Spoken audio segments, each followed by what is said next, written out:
안녕하세요. 소개받은 이수긴입니다. 네. 저는 이렇게 젊은 분들이 많은 곳은 처음입니다. 제가 고전 쪽이다 보니까 좀 관심들이 연세가 좀 높은 분들이 많고, 제 규장각 시민강자나 이런 것들도 다 평균 연령이 굉장히 높거든요. 근데 지금 젊은 분들 앞에 서게 돼서 제 이야기가 좀 재미없지 않을까 미리 걱정이 좀 됩니다. 김대희 대표님의 요청을 받은 거는 그 여성 지식, 동아시아 여성 지식의 개보학 뭐 이런 거를 좀 한번 소개했으면 좋겠다 해서, 또 제가 그게 또 그 부분을 제가 좀 천착해온 오랜 세월에 와서 자신 있게 승낙을 했습니다. 근데 오늘 여러분들이 그 생각하던 그런 여러 가지 정보나 뭐 지혜 이런 것들을 만족스럽게 얻어가실지 모르겠습니다. 열심히 해볼게요.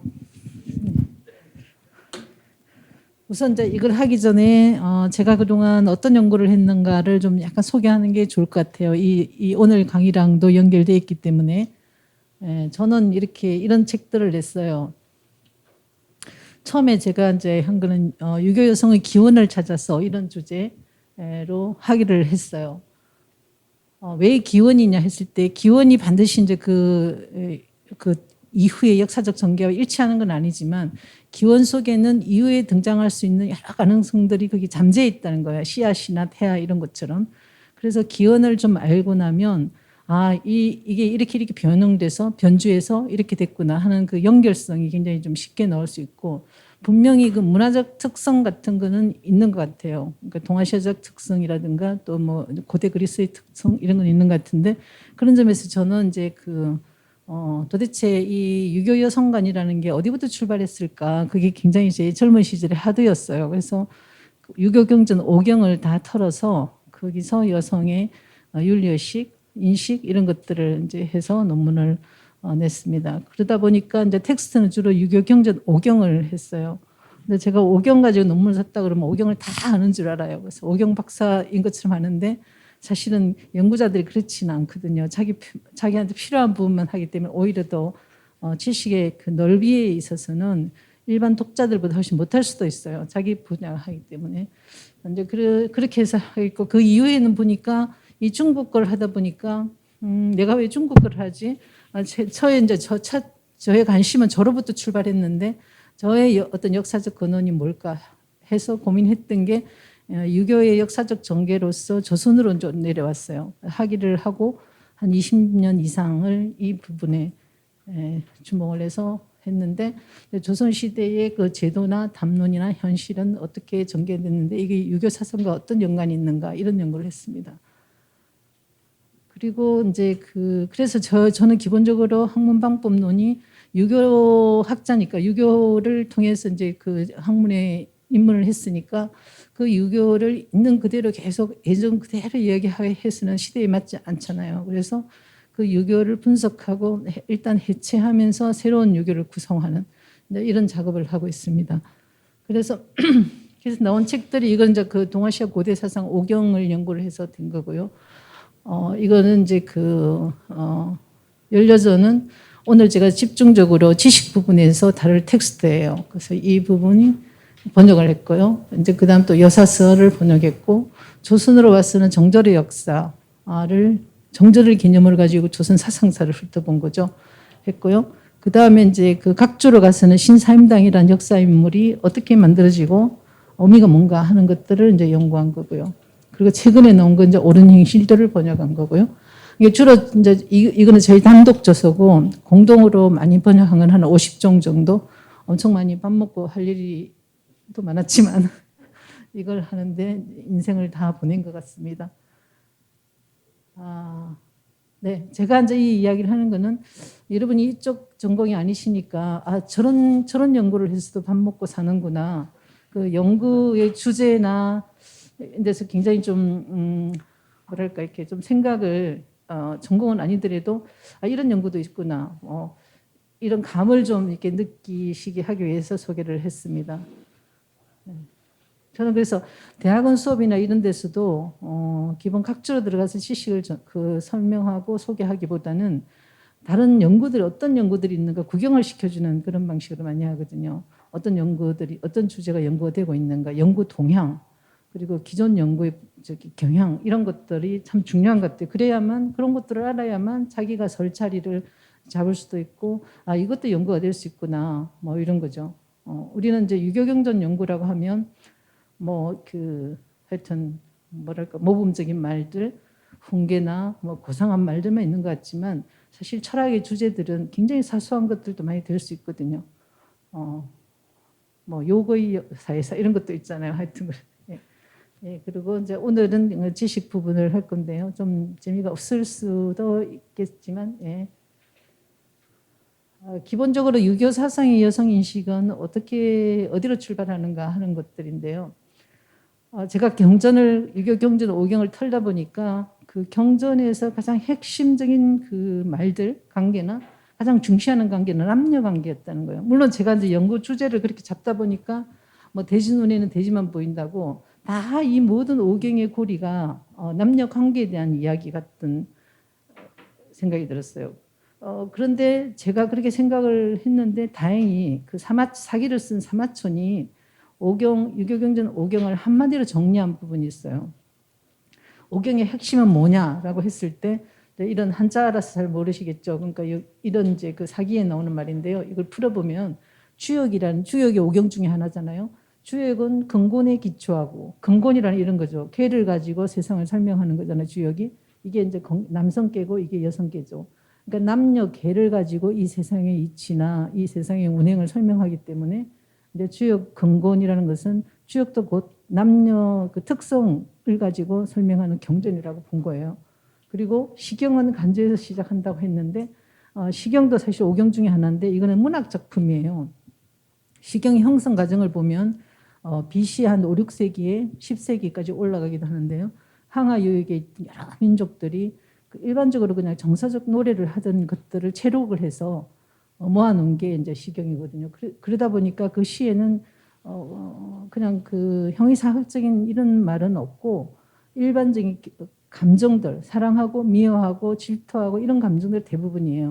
그런데 이제 그 이후의 시경학자들은 그 뭐랄까 이렇게 경전을 너무 그 신성시하는 이런 학자들은 그런 남녀 사랑 노래임에도 불구하고 그걸 가지고 또 다르게 해석하는 우주에 대한 사랑이라든가 임금에 대한 사랑이라 우리도 그런 거 좀 많이 이제 봤잖아요. 근데 그런 거예요. 그래서 솔직히 아무 그 편견 없이 아무 지식 없이 시경을 딱 읽다 보면 아 이거는 연애시네 이런 것들이 굉장히 많다는 거죠. 그러니까 이 시경도 사실은 중국에서 보면은 시경을 원래는 그 성인의 말씀이라든가 뭐 이렇게 이제 계속 해석해 왔는데 중국 중세 정도에 가면 주희 정도 송나라 주위에 가면 시경은 연애시다라고 얘기를 해요. 근데 그게 뭐가 중요하냐 여러분 그럴 수 있는데 시경의 본인은 연애시다 남녀 연애시다 하는 이 말은 상당히 시경 해석사에서 중요한 그거예요. 전환이 되는 거죠. 그러니까 주희라는 큰 그 학자가 시경을 연애시로 봤으니까 또 시경을 보는 눈이 또 그쪽으로 경도되는 거예요. 그러다 보니까 전부 연애시예요. 예.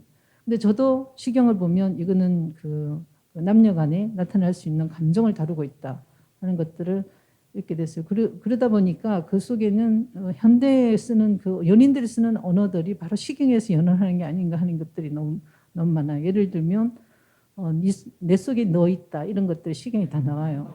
네. 그리고 그러니까 저는 이제 그 드라마 작가나 이런 시나리오 작가들이 시경을 좀 보면 많은 아이디어를 얻을 수 있겠다는 생각을 해요. 이거 요즘 쓰는 말인데 시경에 있는 말 요즘 쓰네 이런 것들이 너무 많죠. 그래서 그 시경도 이제 첫 시, 수시라고 하는데 처음 나온 시가 그 연애 간저라는 이제 그 간저장이라고 하는데 강간저구라는 그 첫마디에서 딴 이제 편은 간저장이에요. 근데 관간은 이제 의성어거든요. 저구라는 새들이 항암 물가에서 간관간관 하면서 서로의 짝을 구하고 있는 이런 형상을 노래했어요. 근데 시경의 특징은 뭐냐면은 서양 학자들도 많이 지적했지만 인간의 감정을 얘기할 때 인간의 감정은 이렇다라고 얘기하는 거 자연의 대비 속에서 항상 얘기를 하는 거예요. 자연에 날아가는 갈매기를 보고 저거는 내 마음을 담고 있다는 둥 또 그 저구새들이 서로 짝을 구하는 이런 형상을 보고 남녀 연인들이 서로 짝을 구해서 잠 못 드는 이런 거하고 비교를 하는 이 유배시키는 이런 형식의 그 작품들이죠. 일단 시경의 첫 구절도 바로 연애시다. 짝을 구하는 남녀, 젊은 남녀의 연애시다라는 거예요.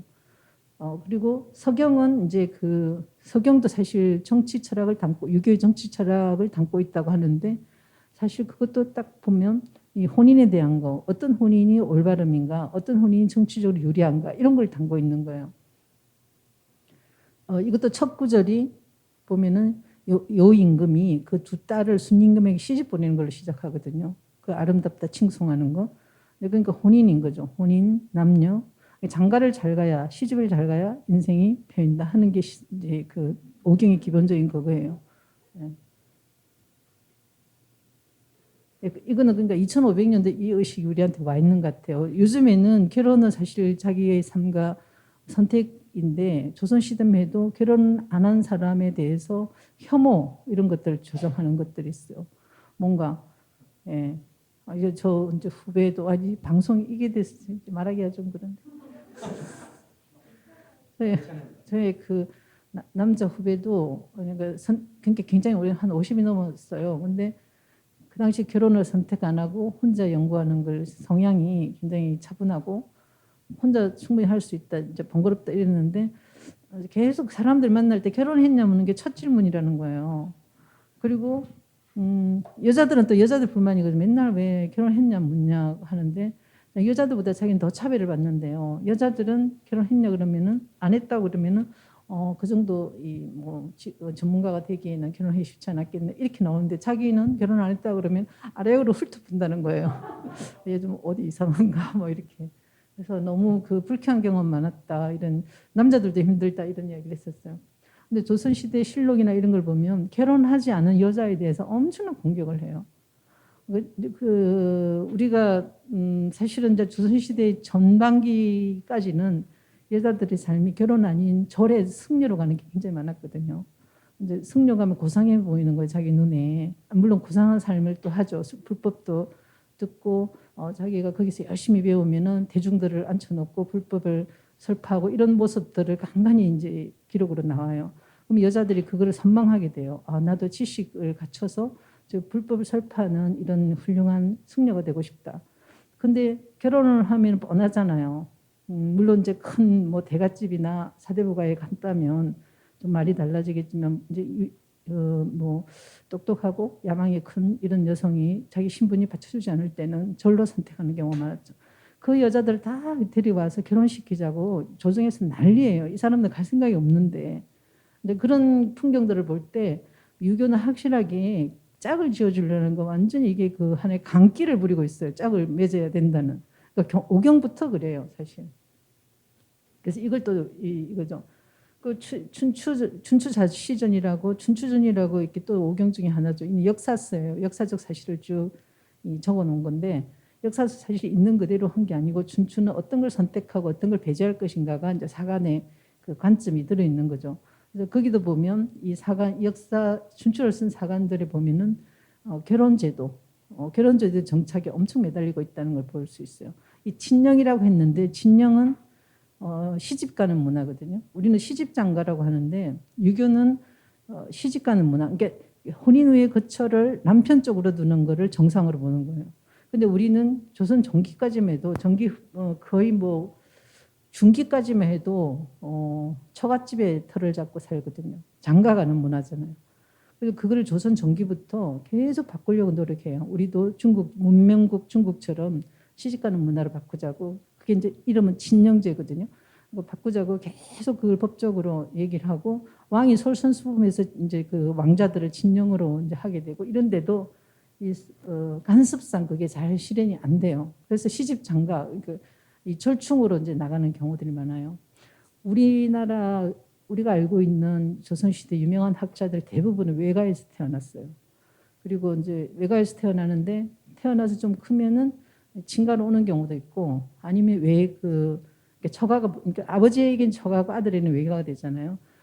처가 쪽이 재산이 많을 경우는 그 재산을 다 받죠.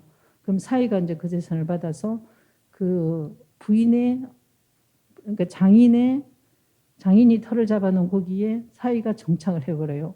그러면 거기는 사이성이 돼버려요. 그런 전국적으로 그런 좀 명가들, 종가들 보면 그런 경우 굉장히 많아요. 이제 아들이 없을 경우 사이가 들어와서 그 성을 바꿔버리는 것도 대체해버리는 거죠. 근데 몇 안 되는 사례 중에 하나가 경주에 가면 양동마을이라고 있는데요. 거기는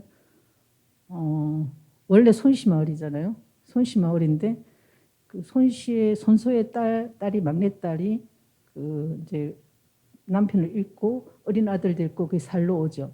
살러 오는데 거기서 이제 이연적이 나고 그래서 이연적이 그 털을 잡고 자기 집죠. 왜냐하면 그 당시는 균분 상속이었기 때문에 딸들에게도 똑같이 이제 상속을 했기 때문에 딸들이 그 친정 쪽에서 살 이유가 있었던 거죠. 터전이 이제 거기 마련되니까. 그래서 거기서 이제 그 이연적도 털을 잡아서 이제 확장시키고 그리고 손씨도 계속 안 나가고 있으니까 두 성이 그러니까 처가와 본가가 같이 경쟁을 하면서 계속 이어져 왔다. 500년을 이어져 왔다 이런 이야기를 하거든요. 그래서 그거는 좀 특수한 사례예요. 대부분에서는 힘센 사람이 엎어버려요. 그 동네를. 그래서 원래 역사를 보면 원래는 장인이 그거였는데 사이가 들어와서 사이성으로 확 다 바뀌는 이런 경우. 그런데 그거를 조선시대는 우리는 문명적이지 않다고 본 거죠. 그런 문화를. 남자 쪽으로 가서 틀을 잡고 거기서 이제 그 가족들 읽어야 되는데 그걸 계속 바꿔내려고 조정 그 실록 보면은 조정회의에서 그 친령에 대한 이야기, 친령을 하는 사람은 고급스러운 사람 이런 식으로 얘기를 해요. 그 친령이 춘추에 벌써 주장되고 있거든요. 그러니까 조선 500년의 여러 가지 문화적인 전개는 오경을 굉장히 기원으로 해서 변환하는 저는 그렇게 봤어요. 네. 그러니까 일단 유교 사상 여성 인식이라는 거는 여성을 무시하는 우리가 일반적으로 알고 있듯이 여성을 무시하는 게 아니고 여성을 어떤 역사를 구성하는 중요 요소로 중요 원리로 등장시켜서 그렇게 보고 있다는 거예요. 그런데 이제 이게 계속 흘러가면서 가부장제가 강화되고 정치 권력과 또 결합되면서 이것이 좀 다른 방식으로 가는 부분들이 이제 많이 있었다는 겁니다. 저는 그래서 이제 여성 지식이라고 해서 여성 지식이 뭘까 이런 생각을 했는데요.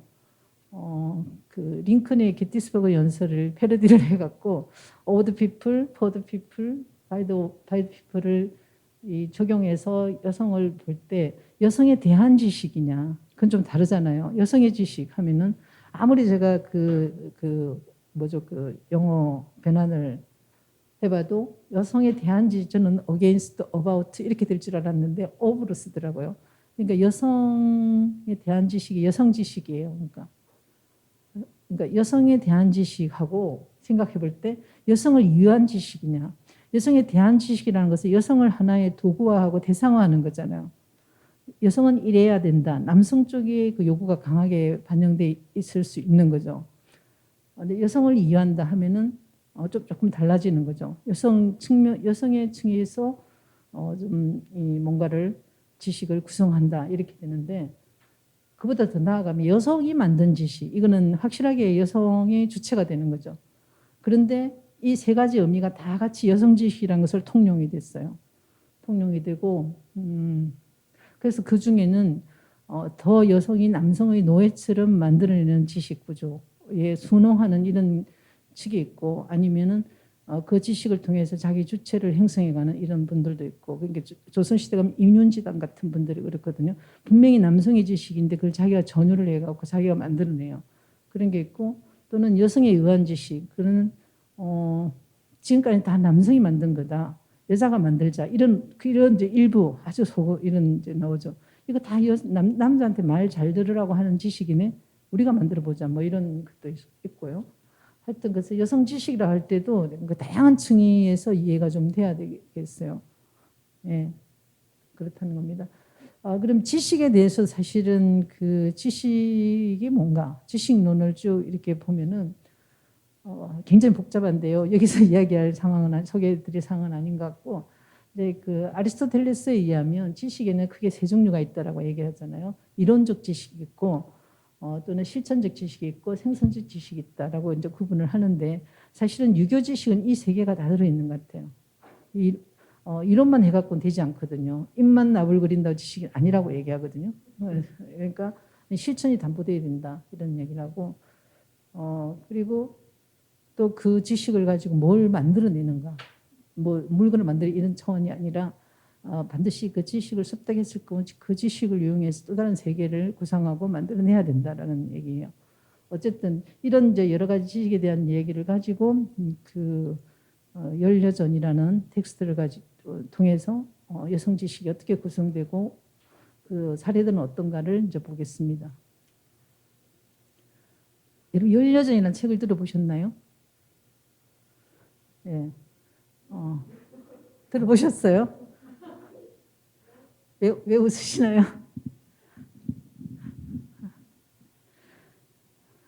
열여전은 한자가 이렇게 돼 있어요. 제가 저번에 아까 번역했다고 한 거 그거는 유향의 열여전인데 이거는 이 열이 있어요. 이 열은 나열하다는 뜻이에요. 그러니까 열전 뜻이죠. 여러 여자들. 그런데 흔히 우리가 일반적으로 쓸 때 열여전은 이렇게 또 쓰기도 해요. 여기 불화가 있잖아요. 이거는 독한 여자 이런 거거든요. 그러니까 이게 이제 독할열, 매울열이잖아요. 그러니까 왜 이렇게 독한 열을 이 정절 죽음을 감행한 여자들한테 붙였나 하는 걸 보면 그 독하지 않고는 죽을 수 없거든요. 한번 이 우레 같은 마음을 먹고 질 줄 알아 이런 말을 해요. 그러니까 좀 웃기는 말이지만 죽음을 가는데 낙토를 가듯이 하라. 열렬을 만들어내는 이제 이 구조에서 보면 그러니까 이 그냥 흐지부지 순해 갖고는 죽지 못하거든요. 그래서 그 죽은 여자들은 기본적으로 독하다. 그래서 열렬하고 얘기를 해요.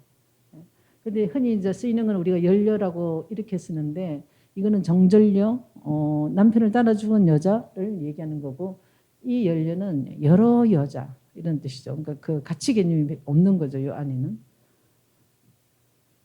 근데 이제 이 이교지식 기원이라고 했는데 이 기원이 어디서 출발하는가를 보면 열여전에서 나온다는 걸 알 수 있어요. 그러니까 그 오경이 형성되는 게 이제 대체적으로 BC 1세기 이전에 거의 형성이 되는데요. 이제 이 경학가 유향이라는 사람이 오경은 다 있는데 여성들이 굉장히 중요한 역할을 한다는 거죠. 중요한 역할을 하는데 이 여성들을 일맥상통하게 한번 정리를 해보고 싶다. 유형을. 이래서 이 남자가 열여전을 쓴 거예요. 근데 열여전에 등장하는 사람은 한 104명 정도가 돼요. 100명이 넘죠. 그래서 이걸 유형별로 나눠요. 7유형으로 나누고 그거를 가지고 이제 그 하나하나 사례를 이렇게 또 한 거죠. 이제 그 동아시아 역사 서술 특징이라는 거는 뭐 역사 이론을 말하고 이런 게 아니고 하나의 인물을 통해서 그 역사관을 보여주는 거거든요. 이렇게 살면 안 된다. 이렇게 살아라. 그래서 그 각 왕조사에서 보면 특이한 인물들을 모아놓은 정기들이 다 부록으로 들어있어요. 열여전 여성 정기도 있고 또 뭐라면은 또 뭐냐 홍리전 이런 것도 있어요. 이 관리로서 아주 악독한 인간들, 나쁜 인간, 좋은 인간 다 열전으로 모아놓은 거죠. 그런 것들이 각 시대마다 정리가 돼 있거든요. 그렇듯이 이 열전이라는 것은 동아시아에서 역사 서술이 굉장히 중요한 하나의 장르예요. 그러다 보니까 열여전하면 당연히 여성의 어떤 그 삶, 여성들의 유형을 모아놓겠다라는 것들을 추측할 수가 있는 거죠. 홍리하면은 가혹한 그 세금을 막인 그 세리전 이런 것도 있고 또 나중에 가면 악처전도 있어요. 그 악처전이 악처가 아니고 좀 다른 이름인데 제가 정확하게 기억 못해. 그러니까 악한 아내들 완전히 경쟁이 안 돼요. 이 악한 여자들은. 그래서 그나마 좀 아마 그 서사로서 이렇게 강조됐다기보다 실제로 그렇게 악한 사람이 있었던 것 같아요. 아주 그런 악처 열전이 있고 있어요. 그러니까 장르별로 사람을 이렇게 분류하는 것들이 그 동아시아 이 중국 사람들의 기본적인 생각들이었던 것 같아요.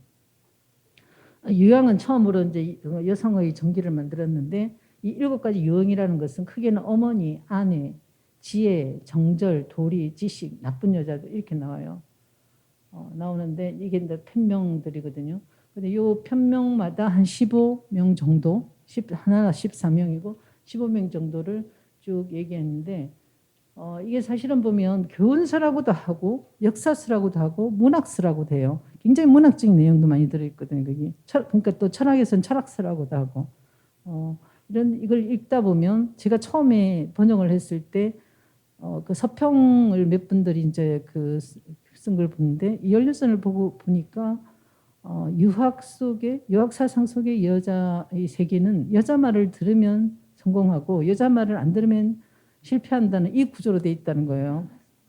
다 보면은 그래서 저도 다시 봤어요. 그랬더니 실제로 좀 그런 뉘앙스가 참 많아요. 그러니까 물론 이제 훌륭한 여자를 등장시키다 보니까 이 여자 말을 너무 이제 잘 안 들어서 실패한 경우, 뭐 하여튼 그런 유행들이 많죠. 그리고 이제 이 책은 사실은 뭐 이 사람 진짜 얼굴일까요? 그린 것 같은데, 예, 이분은 이제 기원전 1세기에 살았던 사람이고, 이 책이 얼마나 영향력이 있냐면은 동아시아 여성 지성 2000년의 역사를 이게 굉장히 지배를 해왔다는 거예요. 다 이 이후의 여성에 대한 모델은 이 연려전의 각주라고 보면 돼요. 조금씩 그 시대 정신과 결합하면서 변형을 했을 뿐이지 그 기원이나 이 처음 모습은 다 연려전에 건강한다는 걸 볼 수 있습니다. 근데 이런 작업은 사실 동아시아에서만 한 게 아니거든요. 그리스 로마 신화나 사상을 보면 거기도 여성을 유형별로 분류를 해요. 여신들을 보면 뭐 해모양처형 아니면 애인형 이런 것들이 있잖아요. 근데 그렇듯이 그는 아마 지역 그 불문하고 사람들이 기본적으로 세계를 인식하려고 하는 보편적인 어떤 방법인 것 같아요. 여자들이 쭉 있는데 한번 이거를 좀 분류를 해보고 싶다 이런 거죠. 분류당한 사람 기분이 나쁜 거죠. 다 그 분류로서 완전하게 그 사람을 할 수는 없는데 아마 이제 이거는 대상으로 하는 사람의 편의에서 이렇게 하는 것 같은데요. 그렇게 이게 되었다라는 거. 그럼 이 기본적으로 이 내용이 어떤 내용인가 보면은 제가 문학서로 취급이 되고 있다 그랬잖아요. 굉장히 재밌어요. 재밌고 그게 지금 우리하고 따로 노는 게 아니고 굉장히 우리하고 너무 유사한 연결되어 있다는 생각을 하게 돼요. 이건 잠깐 이제 보면 연려전 이후에 후한서를 시작하여 각 시대의 정사의 여성 열전이 독립적 장르를 잇게 되는 거예요. 이 연려전 이후에. 그러니까 여러분이 후한서, 당서, 송서, 뭐 명서, 명사 이런 거를 쭉 보게 되면 거기에 기본적으로 이제 정사 부분이 있고 그 뒤에 부록으로 다 그 인간에 대한 그 뭐 훌륭한 재상 열전 뭐 이런 여러 가지가 있죠. 그게 여성 열전이 그러니까 연려전 반드시 들어가게 돼 있었어요. 그리고 이제 이 교훈서로도 많이 쓰이고 모든 지식들은 연려전에 근거했다는 거. 그 다양한 주석서가 이제 유향이 쓰고 난 뒤에 굉장히 많이 등장해요. 한나라에서부터 유향이 한나라 사람이잖아요. 한나라 그 시대에 책이 딱 나오고 그 이후부터 이에 대한 주석서가 주석 작업이 계속 일어나죠. 그래서 청나라까지 2000년 동안 수십 종의 주석서가 나와요. 주석서라는 것은 연려전 이렇게 읽어야 된다, 저렇게 읽어야 된다 그런 거겠죠.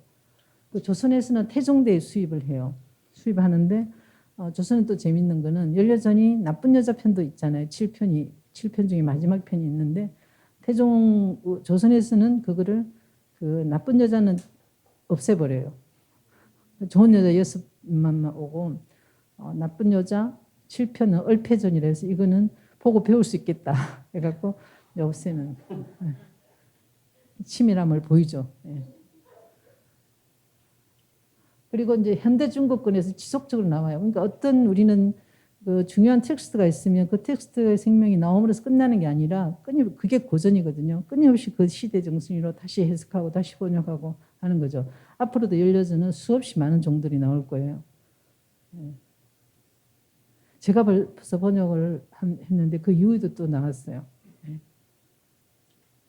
뭐 이런 사람들이 최근에 나온 거고 일본은 이 연려전 연구가 굉장히 활성화되어 있어요.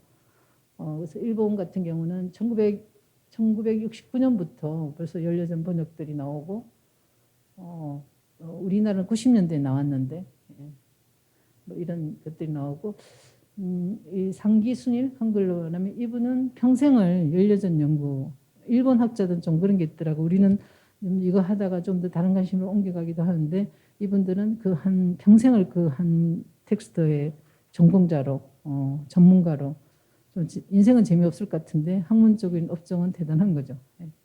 이렇게 됐다라는 거고요.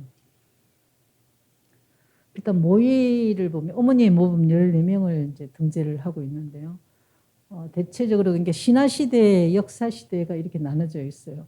유향이라는 인물이 한나라 때 사람이니까 자기 시대 이전 사람들을 올렸을 거잖아요. 그러다 보니까 이제 이렇게 신화와 역사, 주나라, 춘추 전국 사람들이 주로 있어요.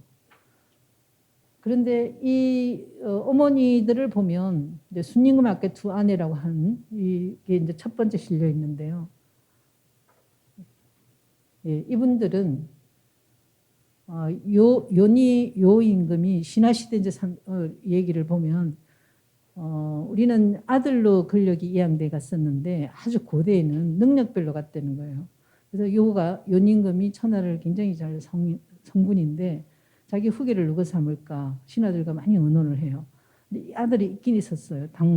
당군인가 하는 아들이 있었는데 불초한 아들이어서 못 낳았다고 그래요. 그래서 이 아들은 희망이 없다. 정권을 줄 수 없다 하고 더 현명한 사람을 전국적으로 이제 구하게 돼요. 근데 이제 들려오는 소문이 어느 시골 마을에 순이라는 노총각이 있는데 얘가 굉장히 덕과 갖추고 이 천하를 맡길 수 있겠다. 이랬어요. 그런데 이제 요가 생각하기에 순이라는 사람 소문은 그렇지만 실제 들어보면은 아닐 수도 있지 않느냐. 좀 더 검증을 해봐야 되겠다 해서 두 딸을 동시에 시집을 보내요. 근데 이런 이야기에서 그 시대의 혼인 문제 이런 것들이 다 끌려 나오는 거예요. 우리는 형사칠수라고 해서 형수가 죽으면 그다음 시동생이 형수하고 같이 이제 그 가족을 이뤄야 되는 이런 제도가 있었잖아요. 부여, 옥저 이런데 중국에는 자매가 둘이 한 남편에 가는 게 굉장히 그당 일반화된 혼인 제도였다는 거예요. 그 시대를 반영한다라고 얘기해요. 그래서 이제 뭐 이런 고사가 하나 있으면 거기에 뭐 신화학자, 인류학자 이런 사람들 다 동원해 갖고 연임금의 두 딸이 순이한테 시집 갔다고 하니까 연임금은 결혼 제도에서는 어느 단계에 살았겠다 이런 또 추측들이 나오는 거죠. 이거는 뭐 푸날레아 혼인이다, 뭐 이런 대우혼이다, 뭐 이런 이야기를 하게 돼요. 그러니까 이 딸이 가서 둘을 이제 순하고 살아보니까 순은 정말 훌륭하다. 그래서 아버지에게 순이 아버지 천하를 주기에 괜찮겠다 하니까 이제 천하를 준 거거든요. 여기서도 많은 이야기가 가능한 거죠. 아들로 가지 않고 딸에게 뭔가 권력을 주는다든가 좀 이렇게 가부장하고는 좀 안 맞는 이런 것들이 있어요. 어쨌든 이거는 이제 두 아내의 이야기지만 이 세상의 어머니로서 이 두 여성을 앞에 세워야 되겠다 이런 의도로 이게 배치가 돼요. 근데 그다음 것들은 하나라, 은나라, 주나라 중국 고대 국가의 조상을 얘기를 하고 있어요. 근데 우린 조상하면 남성 조상으로 우리는 계보가 되잖아요. 멧돼지 할아버지 누구 이렇게 되는데 연려전은 그 조상이 여성이에요. 예, 여성으로부터 와요. 여자로부터 조상이 시작돼요.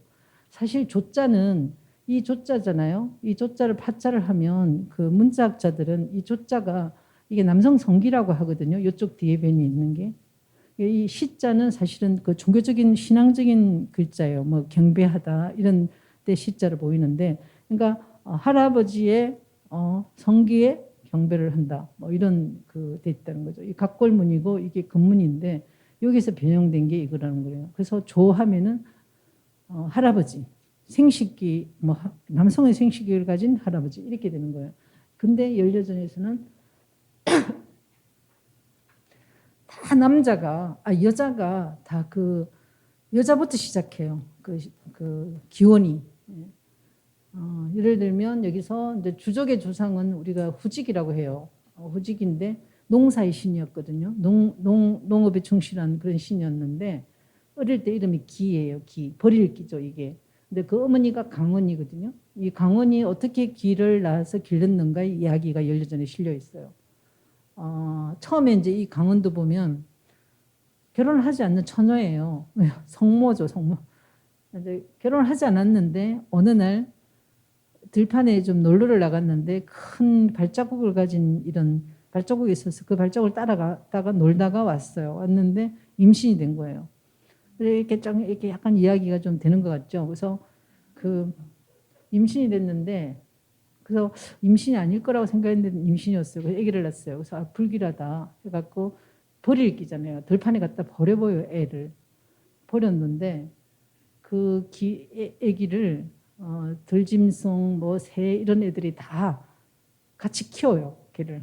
그래서 이제 애가 죽었을 거라고 생각하고 가봤더니 걔가 아직도 살이 포동포동 쪄갖고 웃고 있는 거예요. 그래서 아 이건 하늘의 뜻이다 하고 이제 데려서 길렀는데 걔가 나중에 후직이고 그게 주족의 조상이다 이런 이야기예요. 예. 그러니까 이제 여기서도 또 그 인류학자나 이런 사람들은 강원이 발자국을 따라간 거는 나눔 시대의 증거다 이런 얘기를 해요. 그러니까 배우자가 정해지지 않는 상황에서 뭐 이렇게 출산을 하고 이런 상황을 반영한 거다. 예. 그러면 연도까지 나와요. 그러면 얘들은 이 후직이 나고 생활했던 데는 몇 년부터 몇 년까지다 이렇게. 그래서 어떤 사실이든 그게 우리가 터무니없는 이야기 같지만 그 이야기를 가지고 또 과학적 접근을 하는 학자들이 있다는 거죠. 지금 최근 아니지만 신윤복의 그 월화 노인인가 하는 작품이 있거든요. 어떤 달빛이 뜨고 있고 어떤 남녀가 둘이서 담벼락에서 연애하는 그런 거잖아요. 이렇게 둘이 속닥속닥 만나는 건데 그거 시초까지 지적했어요. 그 과학적인 그거로. 왜냐하면 그 떠 있는 달이 신윤복이 살았던 시대 세기에 18세기에 두 번을 떴대요. 그런 모양이. 두 번을 떴고 그게 무슨 월식인가 그런 현상이 있었던 해고 그리고 그 두 번이 떴는데 신윤복이 작품 활동을 했을 당시는 언제다 이렇게 나왔어요. 1700 얼마 나왔어요. 1774년인가 하여튼 나오고 그 몇 시까지. 그게 12시더라고요. 그게. 이 두 여자 남자가 12시에 나온 거예요. 집을. 새벽 자정에. 거의 자정 11시 54분인가 이렇게 됐어요. 이게 이제 딱 나오는 거죠. 그림도. 그런 식으로 요즘에는 굉장히 좀 재밌어졌어. 입체적으로 연구가 되는 것 같아요. 예. 그래서 연려전에 나오는 이 이야기들을 가지고 많은 사람들이 덤벼들어갖고 또 이렇게 발굴을 해내는 거예요. 아, 윤임금은 기원전 몇 세기다. 뭐 결혼 제도를 볼 때 그렇다. 뭐 이런 이야기를 하죠. 그 주족은 이제 이렇게 어머니 후직이 있고 언나라 조사, 그러니까 하원주잖아요. 하나라가 있고 중국 고대가 하나라에서 언나라는 상나라고도 하고요. 그래서 주나라인데 그다음에 은족의 조상은 또 설인데요. 설의 어머니 간적이 처음으로 등장을 해요.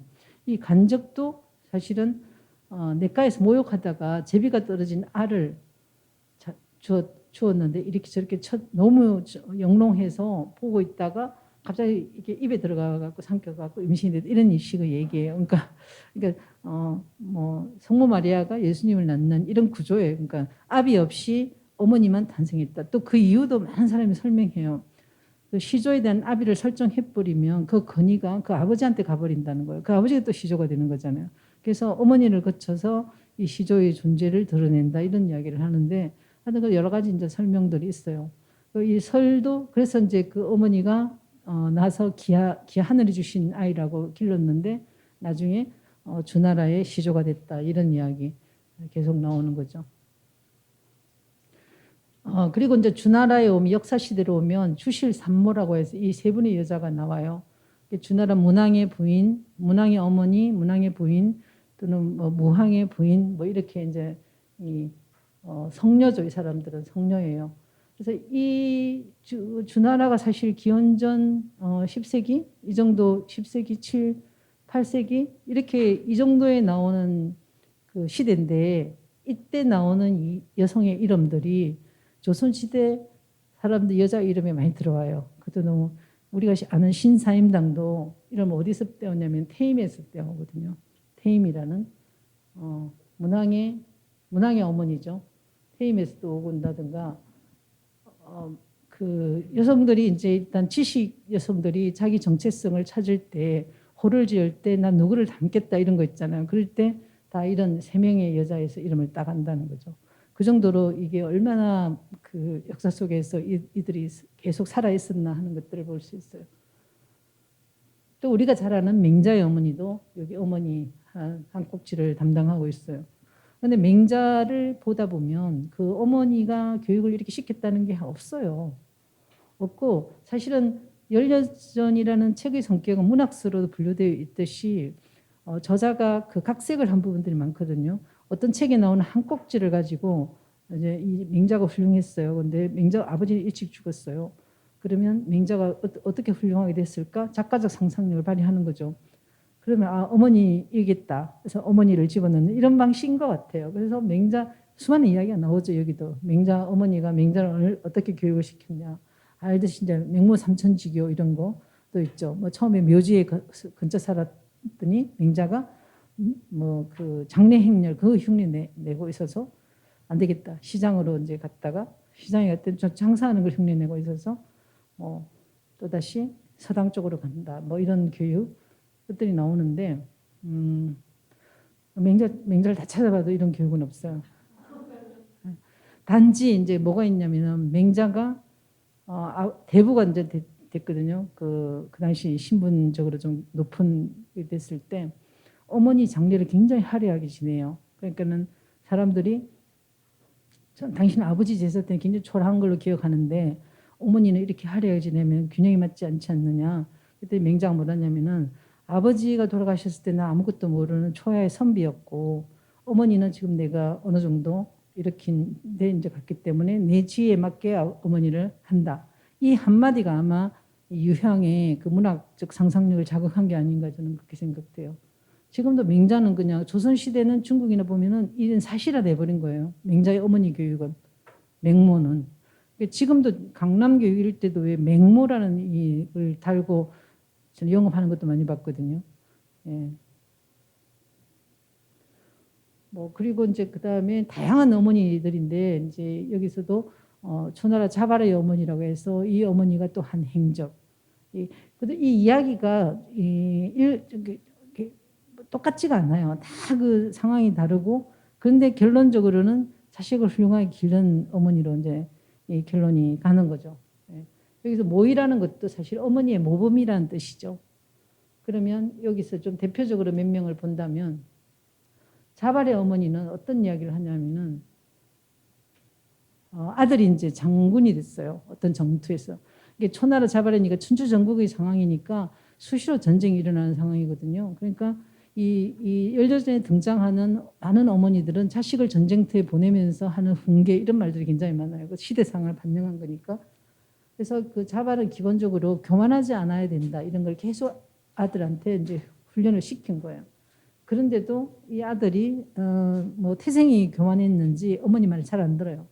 그래서 이 이제 자발이 진영에서 사람을 보내 안부를 물어요. 전쟁터에 나가 있어요. 근데 자기 어머니가 잘 계시는지 약간 이제 사자를 보내서 우리 어머니 안부를 좀 묻고 와라 했어요. 그러니까 어머니는 병사들은 무엇을 먹고 지내요? 이 어머니는 아들이 장군인데 자기가 장군 위에 꼭대기에 올라가 있는 거예요. 병사들이 뭘 먹는지 뭐 왜 물어요? 근데 뭔가 이렇게 짚히는 게 있었겠죠. 그랬더니 온 사람이 병사들은 콩과 거친 햇밑밥을 나눠 먹고 있습니다. 이건 영양식인 것 같은 요새 보면. 예. 어머니가 그러면 니네 장군 자발은 뭘 먹고 있냐? 그랬더니 장군께서는 아침 자중으로 고기와 쌀밥을 먹고 잘 지내고 계십니다. 이래요. 그러니까 이제 이 어머니가 감을 잡은 거죠. 얘는 걸렸다. 예. 그래서 승리를 해요. 아들은 일단 승리하고 어머니 이제 그 금이 한양을 하니까 어머니가 대문을 탁 잠가버리고 못 들어오게 넌 내 아들이 아니다 되는 거예요. 그래서 왜 그러냐 그랬더니 너는 도대체 그 병사들은 거친 이런 걸 주면서 너는 잘 먹고 이런 것들이 리더로서 될 일이냐. 너는 오랑구천이 오나라 7대 이야기를 못 들어봤냐. 구천은 이제 우리 일화에 보면 그런 거 나오잖아요. 누군가 술을 대접했는데 그 술을 시냇가에 이렇게 이제 흘러보냈잖아요. 군사들을. 그 시냇가에 한 병을 시냇가에 풀었는데 그게 술 맛이 있겠어요. 그리고 그 병사들에게 조금이라도 술을 먹으라고 그랬다는 거죠. 그리고 뭘 음식을 주면 몇천 명이 같이 나눠 먹고 하니까 오랑구천의 부하들이 완전 구천을 위해서 몸을 던진 거죠. 이제 이런 형태를 해야 된다. 이런 얘기를 자발의 어머니가 해요. 근데 또 이 반대의 사례도 있어요. 어떤 어머니는 너의 장수가 얘기를 들으니까 병사들의 상처를 혀로 핥아준다고 하더라. 상처가 나면은 뭐 핥아주는데 그놈 무서운 놈이다. 너는 그 진영에서 나와라 이런 얘기도 해요. 그 뭐냐면은 얘가 이 병사들을 그렇게 해주면서 이제 그 충성을 다하도록 하는 하나의 방법이다. 이렇게 또 깨뜨려 보는 엄마도 있거든요. 근데 여기는 사실 보면 이 어머니를 등장시킨 거지 그 유황의 역사관이나 인간관이 들어있는 거죠. 어떤 이런 이야기들이 있고요. 물론 이제 유향도 이런 것들이 어떤 역사 속에 자발에 대한 고사가 조그마한 게 있었을 거예요. 그걸 꼬투리 잡아서 이 사람은 이제 한 거니까. 그 다음에 이제 현명편이라고 해서 여기는 아내의 모범 15인이 나와요. 나오는데 여기도 보면 아주 그 여기 이야기가 재밌어요. 여기도 초장왕의 부인 번이 이야기도 있고요. 포소의 아내 여종 뭐 이런 사람들의 이야기가 나중에 조선시대 아내의 모범으로 계속 얘기가 되고 있다는 거죠. 뭐 이런 식이죠. 조정에 회의할 때 임금이 이제 뭐 어떤 독서를 했어요. 임금도 다 연려전이 임금의 그 독서 목록에 들어있거든요. 그랬더니 너는 포소의 아내 여종 이야기도 못 들었느냐 이렇게 되는 거죠. 그러니까 다 읽어야 되는 거예요. 다. 누군가 하나 자기가 다 읽은 거를 딱 아는 척을 하면 딴 사람이 뽀개서 모르면 지식이 없는 게 되잖아요. 하여튼 그런 식인 거죠. 그래서 유하의 처, 뭐 또 재상마부의 처 이런 초나라의 이제 이 사람들이 많이 나오는데요. 이런 것들이 15인에 들어있어요. 대체적으로 이 현명한 아내에 의해서 주장하는 거는 이런 거죠. 의리 있는 아내. 어떤 경우든 남편을 버리지 않는다. 근데 읽다 보면 다 여자를 어떻게 하면 훈련시킬까 이런 거예요, 사실은. 그리고 정절 이런 문제가 나오고요. 네. 그리고 동반자, 또는 파트너, 이런 또 지엄이라고 해서 또 이런 유형의 여자 또는 남편 아무것도 모르는 무식한 남편을 성공시켜서 세상으로 만든 이런 성공. 이건 또 평강공주로 또 나오잖아요. 이런 것들은 어떻게 보면 남자들의 상상 속에 그런 게 있는 거예요. 나는 별로 없지만 훌륭한 여자를 얻어서 내가 좀 얘가 나를 좀 키워주면 얼마나 좋을까. 다 기본적으로 있지 않을까요? 네. 네. 그런 것들을 읽고 남자들 너무 좋아하는 거죠. 이 여자. 그리고 이제 이런 교육서들이 그 아내들을 힘들게 하는 거죠. 또 남편들이 이제 한문을 잘하니까 읽어와갖고 그런 아내인데 당신은 뭐야 이렇게 되는 거죠.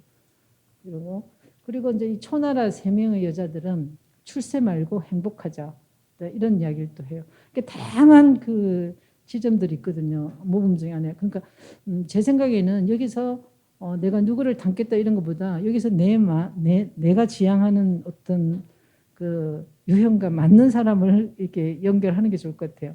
예. 여기 이제 번이인데요. 고대 여성들의 이름 중에 희자가 너무 많이 나와요. 여기는 그 이런 그 성은 우리는 성을 앞에 내잖아요. 이숙인 이렇게 내는데 여기는 성이 뒤에 와요. 그래서 희는 성이고 번은 그 나라 이름이거든요. 그 나라를 대표하는 이게 이제 왕족이니까. 근데 이 희는 주나라의 또 그 국성이에요. 그래서 이 당시에 희자가 들어가는 거는 상당히 공주나 이 고급스런 좀 지위가 높은 이런 거를 대변해요. 네. 그런데 우리 여자들 이름 중에 희가 많잖아요. 그 희가 정말 조선시대도 희를 엄청 넣거든요. 왜냐하면 이때 벌써 연려전 시대에 그러니까 그 춘추전국이나 이 시대에 벌써 희라는 여자 이름이 희가 들어가는 게 고급스러운 이런 그 유행이 되는 거죠. 2000년의 역사 있다는 게 정말 이것도 좀 저는 재밌는 부분인데 일본에서도 히메라고 해서 희를 히메라고 이제 발음을 한대요. 그래서 그 뜻은 공주 이런 뜻이잖아요. 이 이름이 많이 쓰인다고 해요. 그래서 여자 이름 희의 역사를 봐도 이 연려전의 그 사상하고 거의 이어져 있다는 거. 그 2000년은 굉장히 가까운 것 같아요. 그런 점에서는.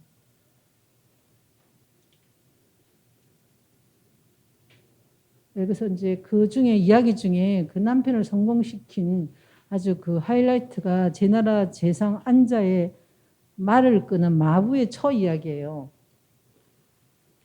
근데 마부의 처가 욕망이 좀 있었나 봐요. 맨날 남편은 8척이 키고 마부니까 이제 덩치가 좀 좋아야 되잖아요. 근데 안자는 5척인가 해서 아주 조그마한 아이 같은 사람이었대요. 그런데 마부처가 이제 그 남편 출근을 해서 이제 그 안자를 모시려고 준비를 하는 걸 보니까 이 자기가 재상의 마부다. 그러니까 이제 회장님의 운전사다 해갖고 엄청 막 이렇게 건의를 부리고 막 그 도도하게 구는 거예요. 교만하게. 그런 걸 보면서 이제 이 부인이 너무 한심하게 여긴 거죠. 그래서 남편이 나중에 퇴근을 해서 갔을 때 당신은 지금 그 키에 굉장히 비천한 이런 신분인데 뭐가 그렇게 도도하고 당당하냐. 안자를 봐라. 안자는 이 나라를 호령하는 재상인데도 굉장히 겸손하고 이 직이나 이런 것들이 모으면서 당신하고 다르다. 당신이 재상으로 보인다. 태도가. 이런 얘기를 해요. 그러니까 아니 뭐가 당당하냐 처음에 있을 때 마부가 뭔 말이냐고 뭐 이렇게 말하니까 설명을 해요. 그래서 안자를 보라고 그랬더니 자기 그러면 어떻게 하면 좋겠냐고 해서 안자가 하는 그대로 따라 해보라 이런 얘기해요. 그러면 당신이 이제 그 안자의 지혜나 안자의 태도를 몸으로 익히면 당신은 안자를 능가할 수 있다. 안자는 키가 작지 않느냐. 당신은 키도 크고 잘생기고 했으니까 이렇게 이제 남편을 하죠. 그 다음부터 이제 마부가 완전 그 부인이 말하는 대로 실행을 해요. 그랬더니 안자가 너무 우아한 거죠. 갑자기 얘가 변했어요. 그랬더니 너 하던 짓 그대로 해야지. 너 이상해졌다고.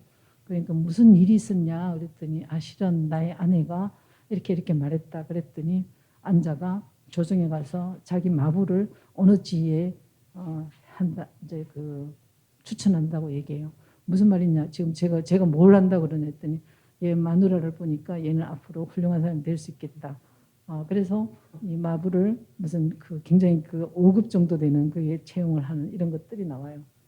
그래서 이거 이제 그 마부의 처. 연려전에 나온 사람들은 신분이 높은 사람 이런 건 아니에요. 다 그 미천하고 사소한 이 곳곳에 있지만 지혜나 생각이나 이런 것들이 한 사람을 계속 뽑아서 얘기를 하는 거죠.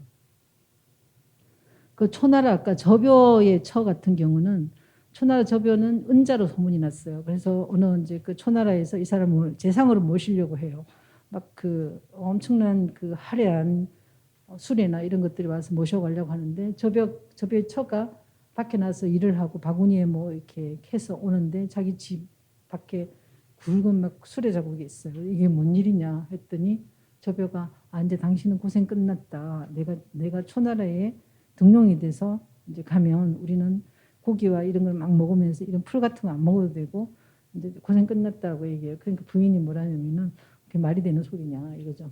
어려운 선비는 얘가 아니면 행동하지 않습니다.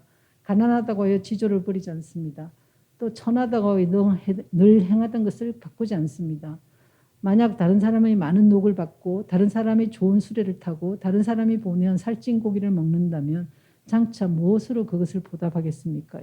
당신이 지금 받는 거 이거는 그대로 보답을 해야 되는데 그렇게 수고를 하면서 인생을 살 필요 있느냐 뭐 이런 이야기. 그리고 오릉의 처도 이제 비슷한 얘기예요. 이제 이야기 구조는 비슷한데 몸에 맞지 않는 거는 수락하지 말라. 이대로 우리는 행복하게 살자 이런 거예요. 여기도 사두마차의 화려한 행렬은 무릎을 안전하게 할 뿐이요. 먹을 것이 앞에 가득할 것이라 하나 그 맛은 고기 한 점에 불과합니다. 지금 무릎만을 편안하게 하는 것과 한정 고기의 맛으로 초나라의 근심을 품는다면 그게 즐겁겠습니까? 이런 이야기를 합니다. 그러니까 이제 남편이 그래도 어쩌고저쩌고 하니까 그럼 우리 이혼이다. 그러니까 남편이 자기 돌려먹겠다. 그러니까 부인이 떠나가 버려요. 그러니까 뭐 돌아오시오 뭐 이런 이야기를 이제 하면서 가지 않겠다. 뭐 이런 이야기 해요. 이런 여러 가지 모델들을 보이면서 하여튼 그 삶의 의미가 뭐 출세나 명예나 돈 이런 것만 아니라는 걸 또 연려전 작가는 보여주려고 하는 거고 거기에 또 개입하는 사람으로 여성을 또 배치해서 이야기를 꾸려가는 이런 이야기. 계속 보다 보면 빠져드는 이런 것들이에요. 아까는 이제 그 어머니 아내 역할에 대한 거였다면 지금은 이제 지혜로운 여인. 지혜가 또 뭔가, 지식이 뭔가 이런 많은 질문들을 던져주는 장이에요. 여기도 15인이 이제 여기 들어가 있는데 대체적으로 그 내용은 정치적 조언자들이 많아요. 왜냐하면 춘추 전국 시대에는 물론 이제 이들의 그 배우자는 주로 이 왕이나 제후들의 부인들이 많으니까 어떻게 정치적인 파트너로서 힘을 쓸 것인가 하는 것들이 당시 굉장히 중요한 부인의 조건이었던 것 같아요. 정치적이 좋은 자들, 또 세상이 돌아가는 이치를 설파해주고, 또 뭐 이런 그 얘는 성공하겠다, 성공하지 못하겠다 하는 것들을 어머니가 딱 예단을 하는 이런 지혜. 또 이들 사고에서는 모든 것은 연결되어 있다 하는 것들을 일상을 통해서 얘기를 해줘요. 그러니까 동아시아 중국 고대의 그 기본적인 우주론이나 철학 사상 이런 것들을 이 여성들은 생활 속에서 쉽게 이야기한다는 거예요. 네. 또 기본적으로 여기는 교만은 인생을 망치는 지름길이다 이런 말을 계속해요. 교만, 오만.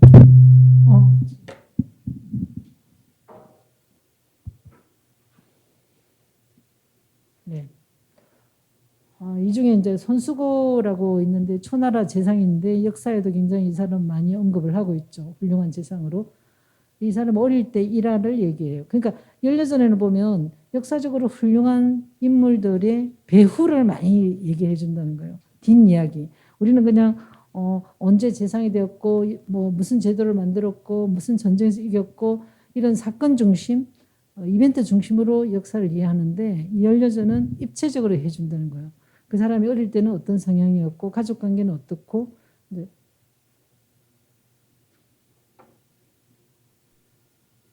이게 더 좋아요. 그런 건데요. 선수고 같은 경우는 일화가 있는데 수고가 어릴 때인데 어머니 집에 이제 어머니 집에 들어오면서 막 울면서 들어와요. 그래서 왜 우느냐 그랬더니 제가 양두사를 봤다. 양두사가 머리가 둘 달린 뱀인데 근데 그 당시 초나라의 그 초나라 이야기 중에 양두사를 보면 죽는다. 얼마 못 가 죽는다는 게 있었대요. 자기는 양두사를 봤기 때문에 죽는다고. 그러니까 어머니가 그럼 그 양두사는 지금 어딨냐 그랬더니 남이 볼까봐 죽여서 묻었다고 얘기해요. 그러니까는 어머니가 완전 단복을 하는 거죠. 너 지금 나이가 몇 살인데 너는 죽더라도 딴 사람은 죽게 하지 않겠다. 그 마음, 남을 배려하는 마음, 너는 엄청 큰 그릇이 될 것이다. 너가 이렇게 했다는 걸 남한테 말하지 말라. 너는 초나라 최고가 될 것이다. 이런 이야기를 해요. 그래서 진짜 최고가 되거든요. 최고라는 게 재상으로서 그 지위에 올라갔다는 게 아니라 손수건은 여러 군데서 얘기가 돼요. 이 사람이 얼마나 그 훌륭한 정치를 행했는가를. 그래서 그런 이야기. 그러니까 이게 이제 어머니인데도 여기는 인지전에 포함이 돼 있다는 거죠. 그리고 조갈의 어머니 같은 경우도 우리가 생각하는 생물학적 어머니하고 좀 다른 어머니예요.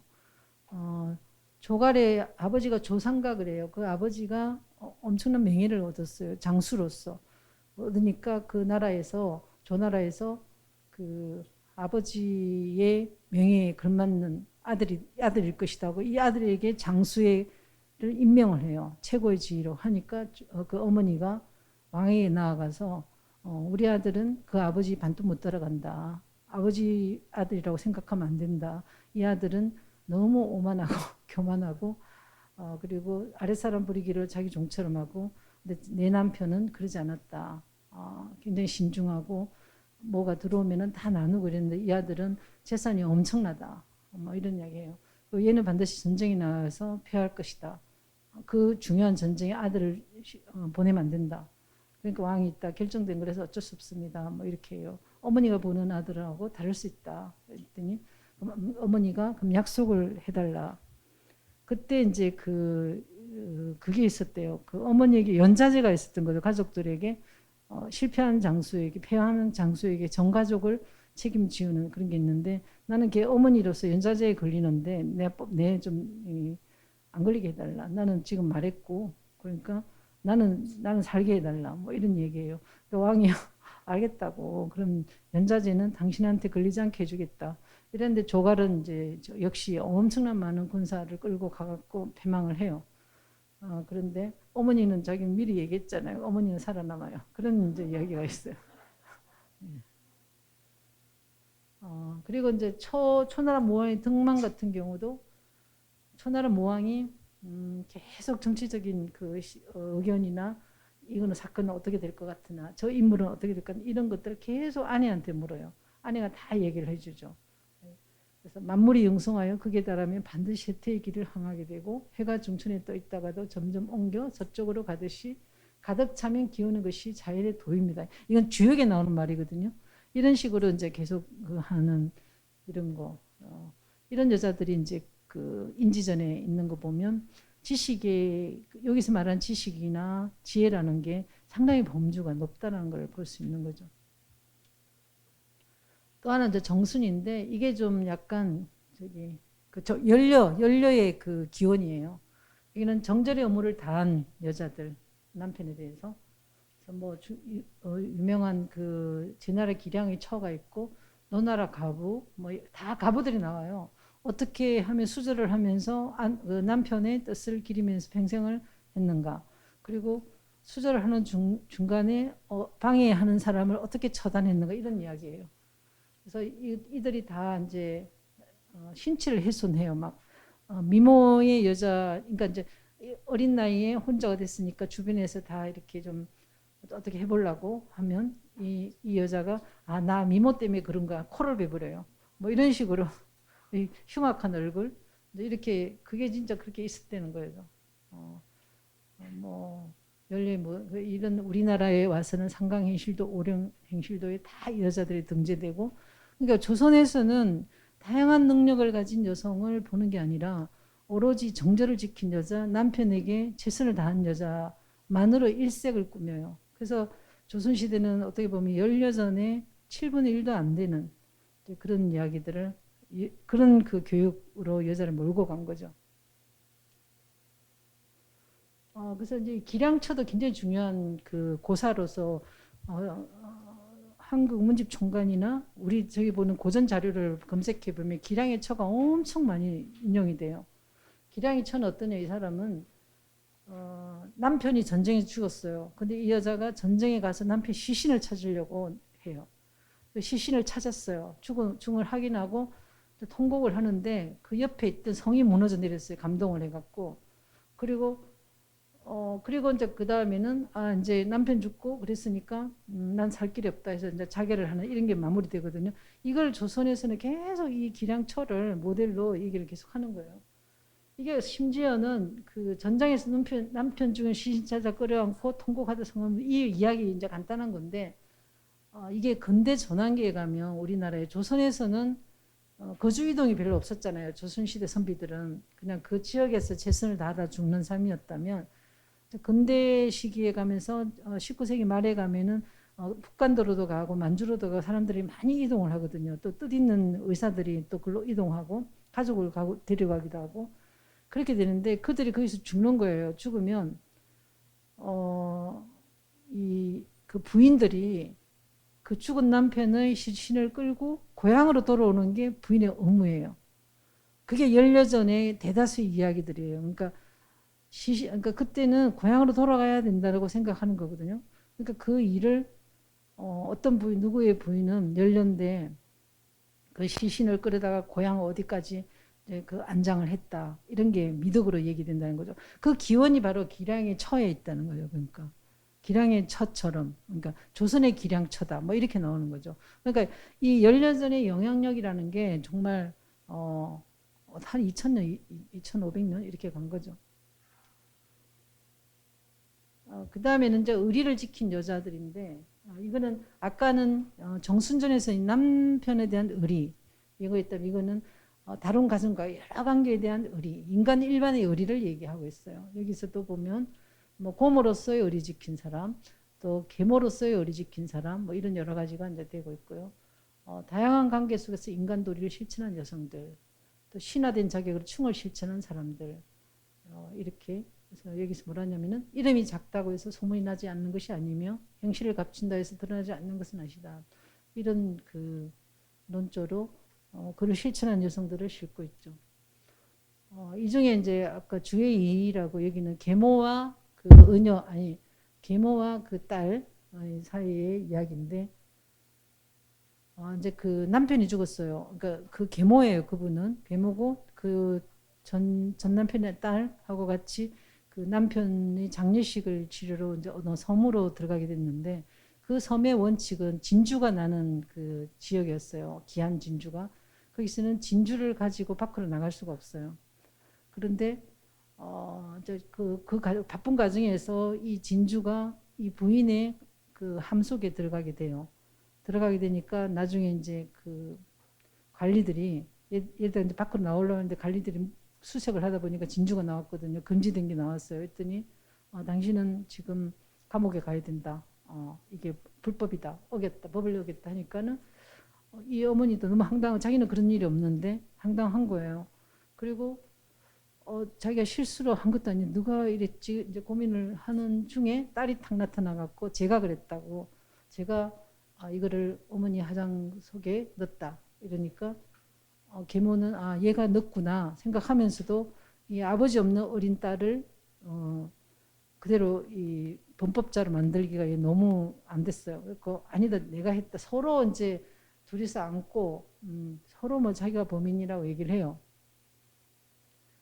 그러니까 이 관리들이 울지 말라. 니네들처럼 훌륭한 사람 처음 봤다. 보내주는 이런 이야기. 예. 그리고 또 이거 노나라 이 이야기도 군사들이 계속 어떤 그 가족을 추적을 해요. 잡아가려고 추적을 하는데 어떤 부인이 아기를 안고 도망을 가고 있어요. 그러니까 근데 어떤 아이는 남아 있어요. 한 아이는. 그러니까 이 군사가 저 도망가는 분이 내 어머니냐? 그랬더니 맞다고. 그러면 안고 가는 아이는 네 동생이냐? 아니라고. 그럼 누구냐? 몰라요. 이래요. 그래가 그 어머니를 결국은 잡아요. 이제 군사들이 추적을 해서 잡았는데 물어보니까 그 형의 아이라는 거예요. 언니인가 오빠의 아이예요. 내 자식은 사사로운 사랑이고 형의 아이는 공적인 책임감이다. 공적인 의무를 부리고 사사로운 사랑으로 향한다면 형의 아이는 죽게 되고 내 자식만 살게 된다. 그랬더니 군사들이 모두 철수 이런 거예요. 노나라는 이렇게 도덕적인 사람이 많은데 우리는 이를 점령할 이유가 없다. 그래서 철수했다 이런 이야기. 그죠? 근데 이게 또 조선시대 가면은 그 조선시대 고려 송나라 주자에 오면은 이거하고 굉장히 그 많은 사적인 감정이냐 공적 의무냐 이거하고 굉장히 토론을 많이 하는 거죠. 무엇이 더 우선인가. 자기 자식이 아프면 아파도 안 가요. 그러니까 사사로운 선비로서 사사로운 정에 너무 얽매인다 생각하고서 안 가고 조카가 아프면 가요. 그것도 굉장히 어떻게 보면 솔직하지 못한 거죠. 어떻게 이렇게 이제 공과 사를 가지고 계속 그 행위를 대비해서 해석하고 분석하는 이런 그 이후의 역사들은 굉장히 많이 이렇다는 거죠. 여기도 좀 재밌는 여자들이 많은데요. 너무 똑똑해요. 지식과 사리에 너무 밝아요. 논리적이에요. 그래서 지혜가 높은 사람들, 권력이 많은 사람들에게 대적해서 이긴 사람들이에요. 다. 뭐 누가 잘못했는 걸 계속 따진다든가 이런 논리를 다 보여주고 있어요. 근데 여기 논리에 능한 여자 주로 나오고 권력의 폭력에 논리를 제압하는 거.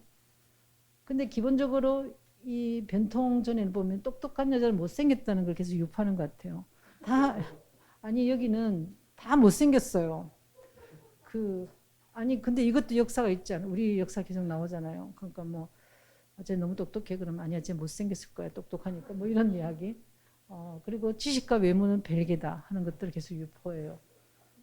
예를 들면 제나라 승루녀, 고충녀, 재호는 아니고 종리추 이 세 명 여자는 다 이게 그 못생긴 그 제 나라에서 정말 너무 혐오스러워 갖고 아무도 쳐다보지 않으려는 여자들이에요.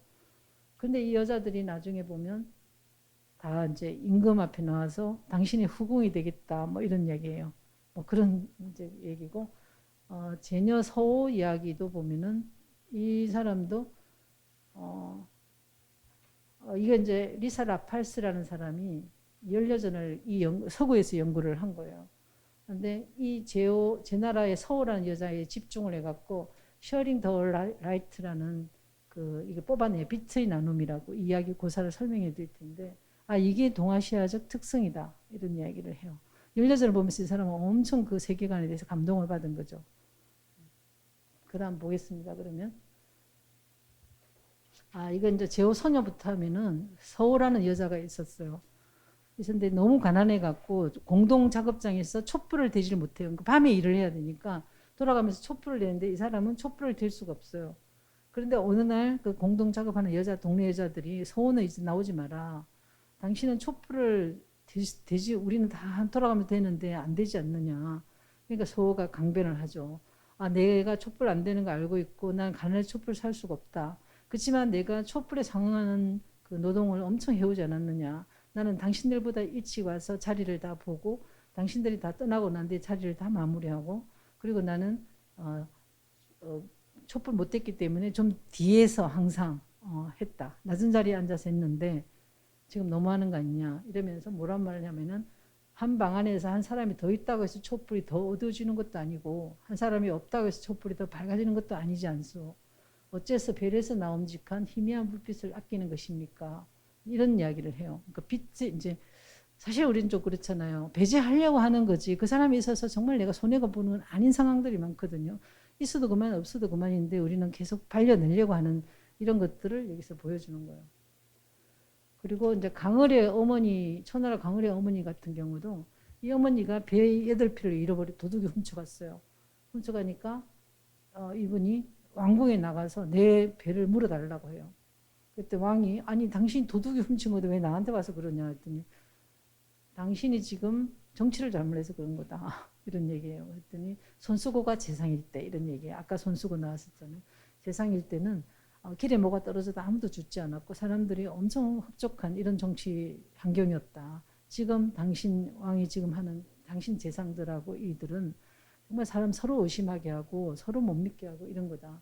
이 도둑이 행행하는 것은 정치가의 책임이다. 내 거 물어도 이렇게 이제 얘기했고요. 그러니까 이 사람 간단한 이야기인데 사실은 유교 정치 이론의 정수들이 여기다 이 늙은 어머니의 입에서 나오고 젊은 여자의 입에서 나오고 있는 거예요. 아, 그리고 고충녀도 이 사람도 동네 사람들이 이 여자와 같이 살기 싫다고 다 쫓아내버려요. 너무 못생겨서 계속 쫓아내니까 이 여자가 계속 3번이나 쫓아내고 또 5번이나 거절당한 결혼을 했는데 계속 거절당해 너무 못생기니까 그리고 돌아갈 데도 없어요. 그러니까 이제 결국 왕한테 가서 나 지금 갈 데가 없는데 왕이 나를 거둬줘야 되겠다 하니까 여자들이 막 공녀들이 막 깔깔 웃는 거죠. 너 얼굴 보는 거 너무 지겨워 뭐 이런 식으로 얘기하니까 이 왕이 이제 고충녀 이 동네에서 쫓겨난 아주 못생긴 여자가 왕을 아련하러 왔습니다. 그때 왕이 그래 그러면서 사연을 듣고는 나가려고 그래요. 만나려고 했더니 나가지 말라고 오죽했으면 이 성질이 나빴을 수도 있고 뭐 하여튼 여러 가지가 있었으니까 만나지 말라고. 그러니까 왕이 그렇지 않다라고 얘기를 뭐라고 하냐면은 소가 옆에서 우는데 말이 아무런 반응을 하지 않는 것은 소의 소리를 듣지 못해서가 아니다. 서로 종류가 다르기 때문이다. 이런 얘기를 하면서 고충녀를 만나고 고충녀를 후궁으로 들여요 나중에. 네, 그런 이야기. 예. 여기는 이제 얼패라고 해서 지방과 가문을 망친 여자들의 계보예요. 하나라 거랑의 비말이 아까 그 앞에서는 그 하나라의 시조들이 있었잖아요. 하나라 시조 여기서는 소개 안 했는데 운임금 있었고 또 은나라 시조 간접 여자 있었고 주나라의 시조모 강은 있었죠.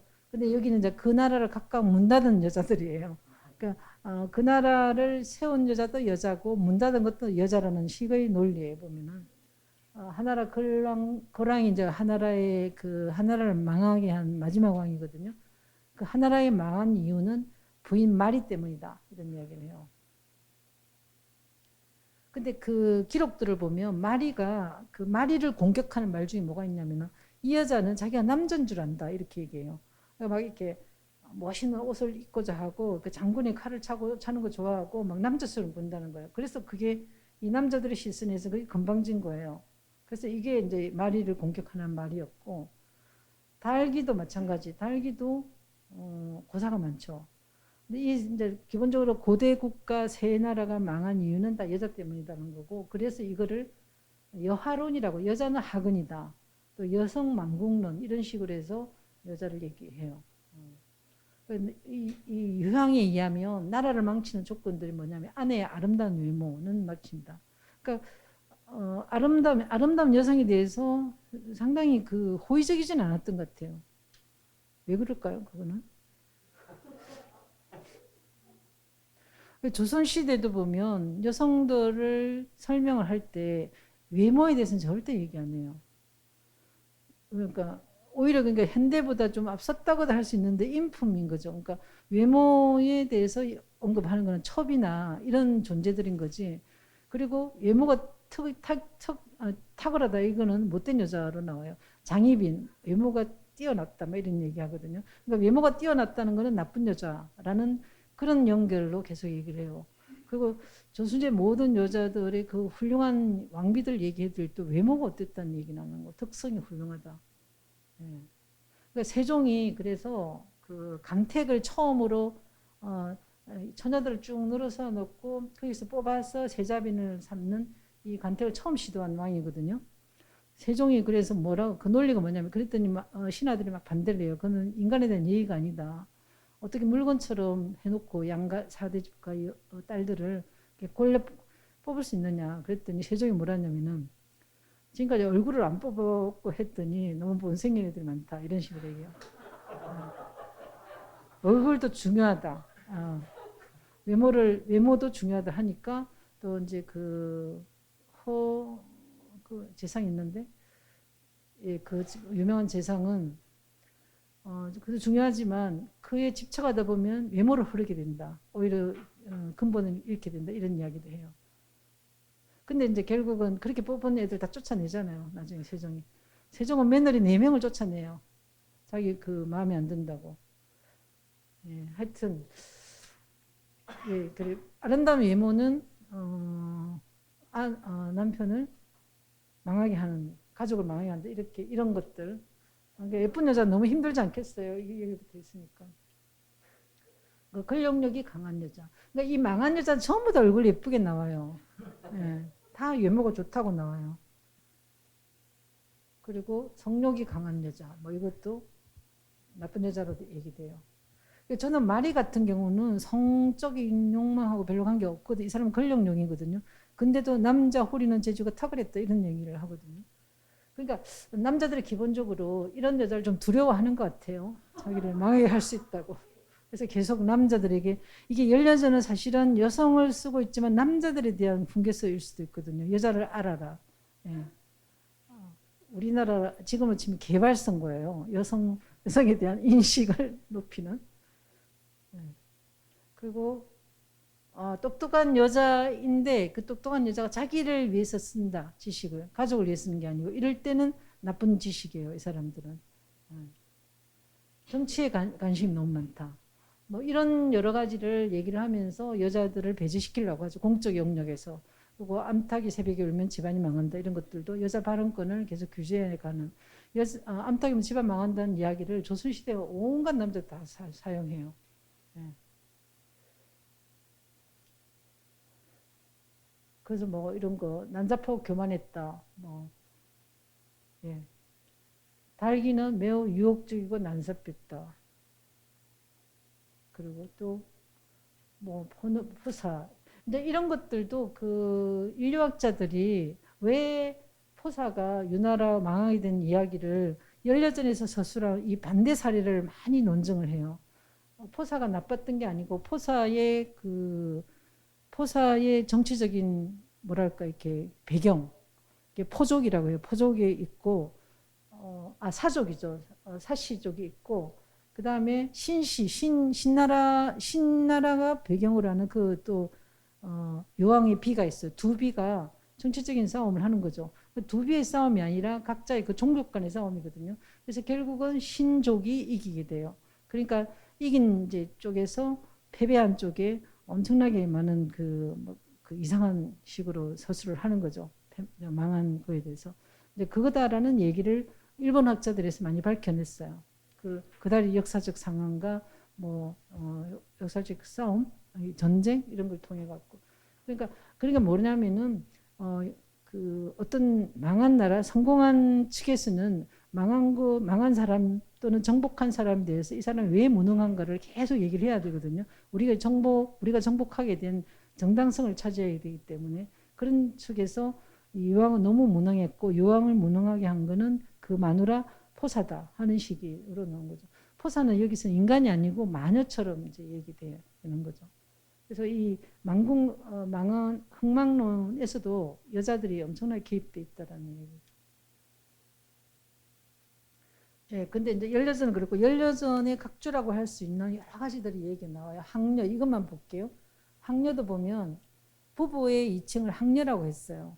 우리는 부부라고도 하고 뭐 내외라고도 하고 배우자라고도 하는데 원래 춘추자수전에서는 학녀라고 했어요. 주석가들이 항을 어떻게 봤냐면은 이건 대항을 항이고 이건 짝녀거든요. 짝은 짝인데 대항해서 서로의 갖고 있는 거죠. 하나 한 사람에게 한 사람이 엎어지는 게 아니고 동일하러 가는 게 아니고 서로 각자의 차이를 인정하면서 하나라는 얘기죠. 그래서 이거를 동일성과 차이성을 동시에 갖고 있는 통일체라고 얘기도 하고요. 그리고 서로 대적하면서 짝을 이루는 관계라고도 얘기해요. 그리고 하나이면서 둘이고 둘이면서 하나인 관계. 이걸 부부의 가장 멋진 모델로 보고 있어요. 그렇지 않나요? 요즘에. 그래서 이제 이 가롱의 신선전에 보면 이 학녀 부부의 모델을 구해난 신선이 있어요. 이 범부인과 유광이라는 이 부부인데 이제 이들은 도수를 부렸는데 그 도수를 어디에 쓰냐면은 백성들의 그 삶에 도움이 되는 쪽으로 해요. 그러니까 뭐 농사철인데 비가 엄청 온다 그러면 도수를 부려갖고 비를 중지한다든가 뭐 추위가 막 온다 그러면은 햇빛을 막 쬐다든가 이런 식의 도수를 해서 상당히 이제 인기를 끌고 있는 부부였는 신선 부부인데 이 사람이 이제 큰 일을 마치고 나면 휴식을 하잖아요. 부부가. 뭐 휴식을 하면은 뭐 요즘 같으면 우리 큰일 했으니까 카페 가서 놀까? 뭐 이러는데 이 부부는 우리 그럼 도술 경쟁을 한번 해볼까? 이러는 거죠. 그래서 이제 남편이 내 도술이 도술이 계속 이렇게 뭐랄까 사그면 안 되잖아요. 그러니까 둘이서 계속 도술을 이제 업그레이드 시키는 거예요. 그러니까 이 유광이 이제 접시에다 침을 탁 뱉어갖고 잉어를 탁 만들어내요. 그러면은 그럼 범부인은 그 다음에 침을 탁 뱉으면 수달이 탁 나타나서 잉어를 먹어버려요. 그런 식으로 신선 이 가롱은 범부인이 항상 이긴다는 이야기를 해요. 뭐 그렇다고 해서 뭐 남녀 권력 관계가 어떻게 돼 이건 아니잖아요. 그러니까 이 기존 생각을 좀 바꿔주는 거죠. 이 가롱 같은 경우는 신선 세계를 이용해서 이게 바로 저는 이제 학녀에 해당되는 거 아닌가 싶어요. 그리고 최근에는 잘 알다시피 빌 게이츠와 멜린다 게이츠 이혼을 이제 했잖아요.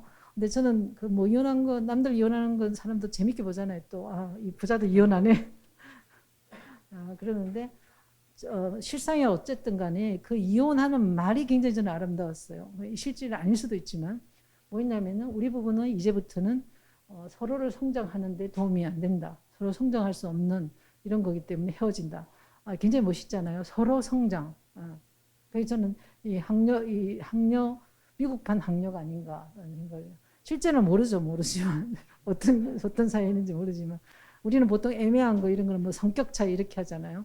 근데 네, 그런 이제 봤어요. 그 통해서 뭐 부부 종류가 많아요. 그 경전에 보면 조담 부부 이런 것도 있고 시간이 없어 다 못하겠어요. 삼종지도 뭐 이런 거는 우리들이 보통 일반적으로 알고 있는 삼종지도는 굉장히 전행적인 부부라고 알고 있는데 여기 하나예요. 그 종류 하나고 삼종지도 이런 것들이 제일 구린 것 같아요. 여자 입장에서는. 네. 그리고 이것들이 계속 이제 그 발전을 해서 연려가 나오는 거죠. 남편을 따라야 된다고 막 이렇게. 이거는 자료 보시면 알아요. 이 조씨가 18세기 조선 광주 경안현에 조씨가 왜 연려가 되겠는가 완전 발버둥을 해서 연려가 되거든요. 왜 그래 됐을까? 정말 남편을 사랑했을까? 아니에요. 제가 볼 때는 남편은 풍류가 좀 지저분하다고 소문이 난 사람이에요. 근데 왜 했을까? 보면은 연려가 되고 나면 중앙부서에서 뭔가 혜택이 오잖아요. 정문도 내려주고 부역을 면제해주고 자손들의. 그러니까 아무런 직업이 없거나 뭔가 이렇게 앞으로 나갈 그 희망이 없는 자손들이 그 부모 자연사 했을 수 있어요. 자연사 했었겠죠. 그걸 이제 연료를 꾸미는 이런 것들이 정황들이 너무 보이는 거죠. 연료는 프로젝트예요. 그러니까 예, 그런 이야기. 그게 이제 여필정부에서 이 하나 변환된 형태. 여기 이제 마지막인데요.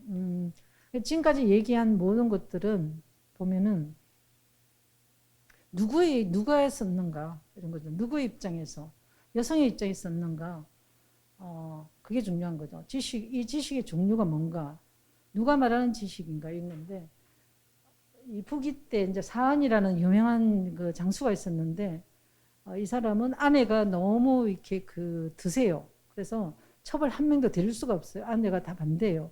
그러니까 조선시대도 보면 그 부인의 입김이 강하면 첩이 별로 없어요. 예.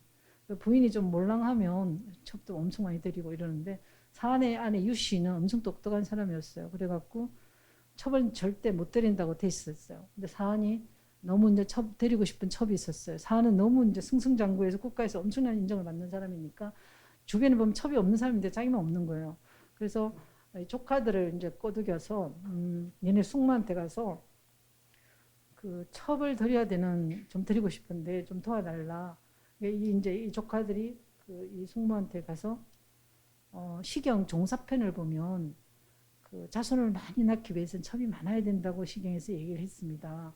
우리 숙부도 좀 뭔가 첩을 드려야 되는 것 같다고 그 아이를 좀 많이 그 자식을 많이 낳기 위해서 그런 것 같다 했더니 이 부인이 딱 한마디가 이 말이에요.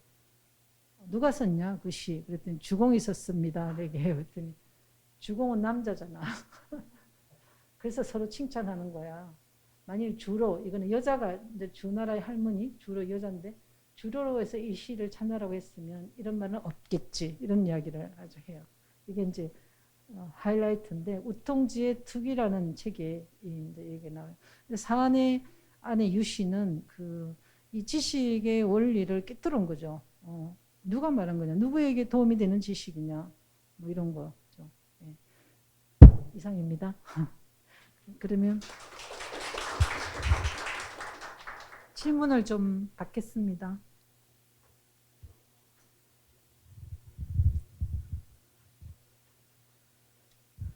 질문 없으신가요?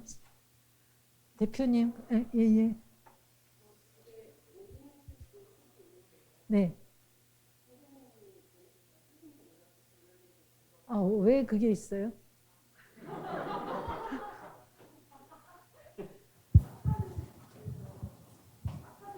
네, 아카넷에서.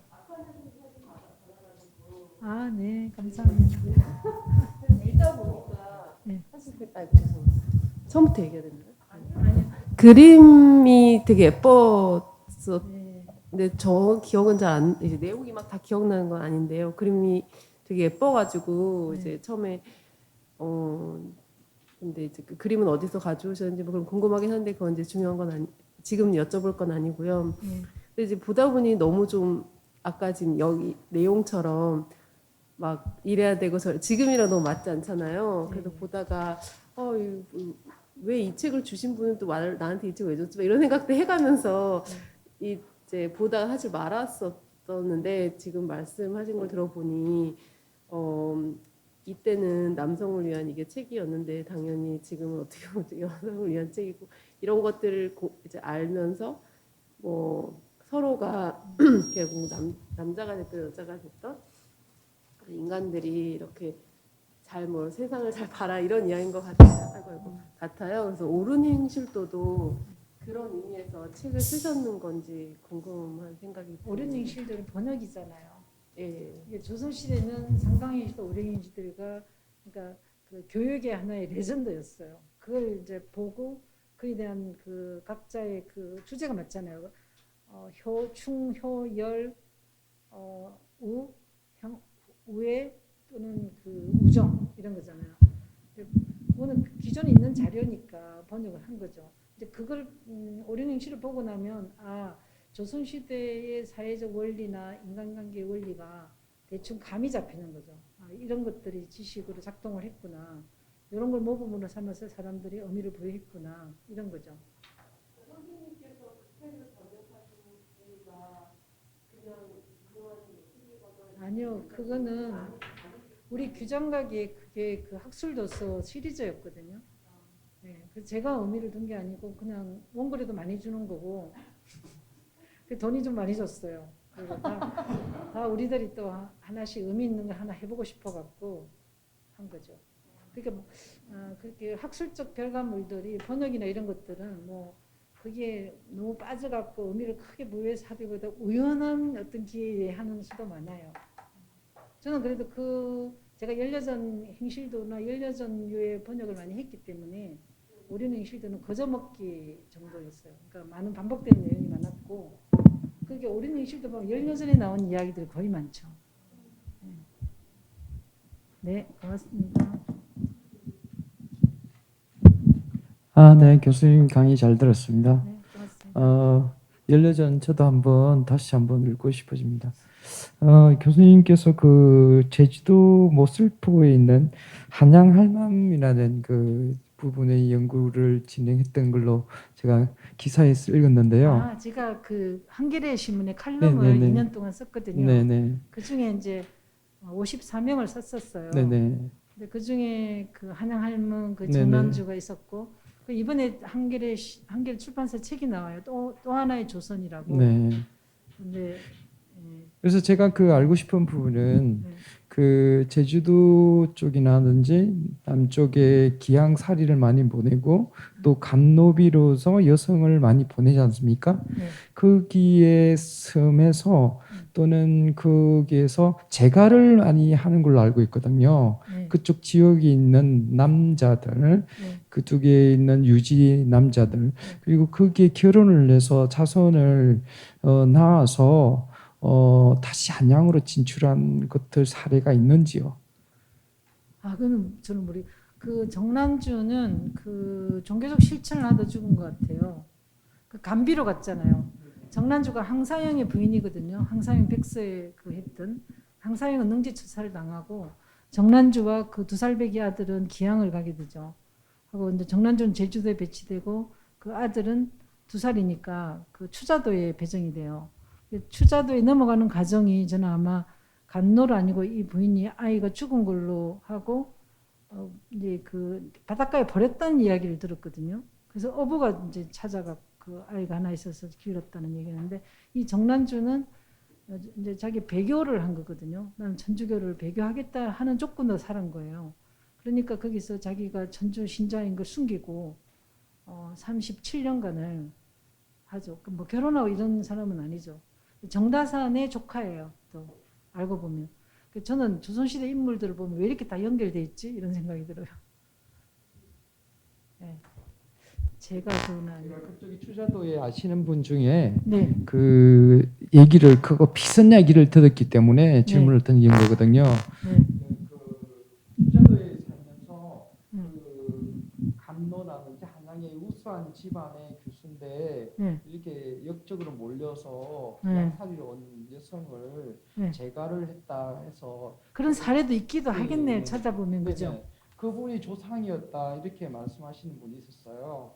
그래서 그 얘기 듣고 깜짝 놀랐었어요. 이 부분을 보고. 그 정남주는 제가 안 했어요. 네.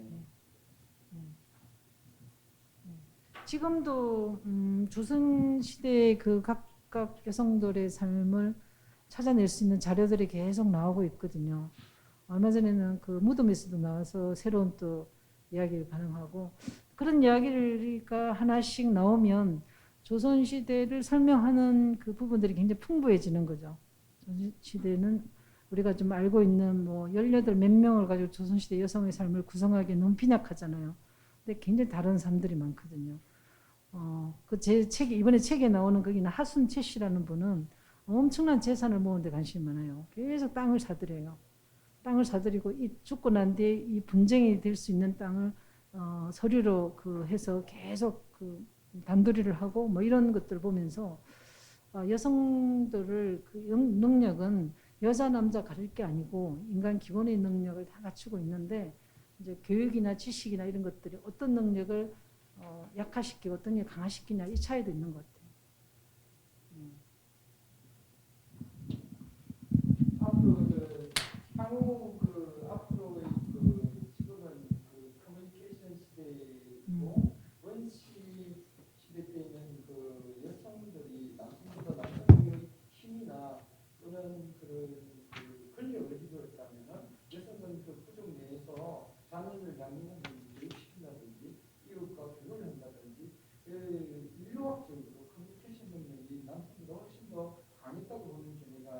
그렇죠. 지금 그렇게 말해요. 그런 시대가 다시 오래가지 않았나. 전쟁이라든지 힘으로 사는 시대가 아니라 맞아, 그렇죠. 커뮤니케이션 시대, 딱그 여성이 딱 집값된 시대가 도래했다고 보는데 교수님은 앞으로 그 여성 시대에서 앞으로 남성들은 어떻게 살아가야 생각하는지 그걸 간단하게 코멘트해 주신다면 되게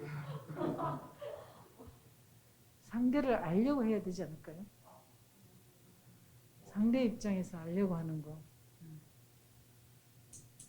그 최한기의 책에 보면은 측인이라는 게 있거든요. 측인편. 그러니까 친구를 이제 저는 절교편을 대학원생들과 그 강독 시간에 보는데 굉장히 저는 감동을 받았는데 아니 벌써 19세기에 이 사람이 현대 우리가 추구하는 배려라든가 상대를 안다, 아는 게 중요하다 이런 말을 했을까? 그 용어가 이제 측인이에요. 다른 사람이 어떤 생각을 갖고 있는 걸 추측을 해보라, 뭐, 측량을 해보라 이런 이야기를 하거든요. 그게 인간의 기본 아닌가요? 내 이야기를 계속 하는 사람도 있잖아요. 제가 좀 잘 아는 그 교수님은 청년을 이제 하셨는데 막 이제 그 학회 같은데 뒤풀이 가면 쫙 앉아갖고 이야기를 굉장히 재밌게 하는 걸 아시니까 잘 하시는데 근데 우리들 다 이렇게 앉혀놓고 하는 얘기가 이제 늙으면 말을 줄여야 된다고 계속 그 얘기하는데 자기는 계속 말을 하고 있어. 말을 줄여야 된다. 그 말을 사례를 들어가 또 계속 말을 해요. 그래서 그게 좀 안 되나 보다. 그거는 결국은 상대가 내가 이렇게 말하면은 피곤해할까? 뭐 이런 걸 조금만 생각을 하면 근데 그분들은 너무 잘난 시대를 살아갔고 자기 말 다 듣고 이러니까 그런 걸 잘 모르는 거죠. 그러니까 저는 성공한 사람도 사실은 굉장히 좀 뭐랄까 좀 결핍된 게 있는 것 같아요. 그런 점에서. 또 제 선배 하나는 말이 굉장히 빨라요. 남자인데 말을 막 정신이 없어. 얼마나 말을 빨리 하는지 우리가 말 좀 왜 이렇게 말이 빠르냐 했더니 자기가 7남매의 막내인데 어릴 때부터 자기가 말을 느리게 하면 아무도 안 들어준다는 거예요. 그래야 빨리 요점을 정리하는 습관을 들여가고 이렇게 말이 빨라졌다고. 그것도 좀 일리가 있는 것 같았어요. 안녕하세요. 네, 강의 너무 재밌게 잘 들었고요. 좀 질문을 드리고 싶은 거는 아까 이제 조금 얘기를 해주신 부분이랑 연관이 돼 있을 것 같은데 워낙 그 고전에서 유교 여성에 대한 연구를 또 많이 해오신 교수님이다 보니까 좀 그 시각이 좀 궁금한 것 같아요. 현대하고 이거를 좀 연결시켜서 보면은 그 여성에 대한 인식이라든지 이런 것들이 현대사회에 조금 저는 되게 놀랐던 게 그 여혐, 남혐 이런 게 너무 심각한 것 같고 특히 이게 전 세계적으로도 있지만 저는 어떻게 보면 한국이 더 그게 심하다라고 느끼고 있거든요. 좀 극단적이다라는 생각들을 많이 하는데 이 열려전이나 아니면 다양하게 이렇게 여성에 대한 인식에 대해서 연구를 해오신 입장에서 현대사회의 남성, 여성 그리고 또 약간 모두를 위해서 조금 인사이트를 조금 주신다고 하면 어떤 말씀을 해주실 수 있을지가 궁금해서 질문을 드립니다. 너무 어려운 거네. 근데 지금 제가 무슨 안을 내면은 제가 나이가 많아서 이 젊은 층에 이렇게 좀 받아들일 수 없는 이런 부분들이 있는 것 같아요. 저는 그냥 원칙론이나 뭐 이런 거 얘기하게 되잖아요. 근데 저는 사실 20대 전 대학생들 마음을 모르겠어요. 네. 그리고 그 여러 가지 취향도 다르고 기호도 다르고 그래서 저는 계속 눈치를 보게 돼요. 학생에서 내 이 말 하면 애들이 기분이 나쁠까? 뭐 이런 이야기, 이런 생각을 하게 되고 네, 너무 다른 거예요. 그리고 뭐 연애 하나 안에 이 말도 폭력인 거예요. 걔들한테는 네. 어떤 이성을 좋아해 이것도 폭력이죠. 내가 동성을 좋아할 수도 있는데 그러니까 제가 살았던 이런 때 자연스러운 언어를 못 쓰게 되니까 이게 말을 좀 그런 질문을 안 하게 되는 게 있어요.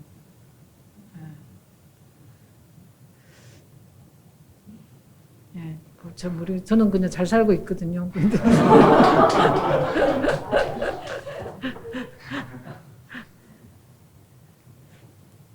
그냥 자기 일을 하고 모르겠어요. 그래서 네. 답이 좀 안 돼서 죄송합니다.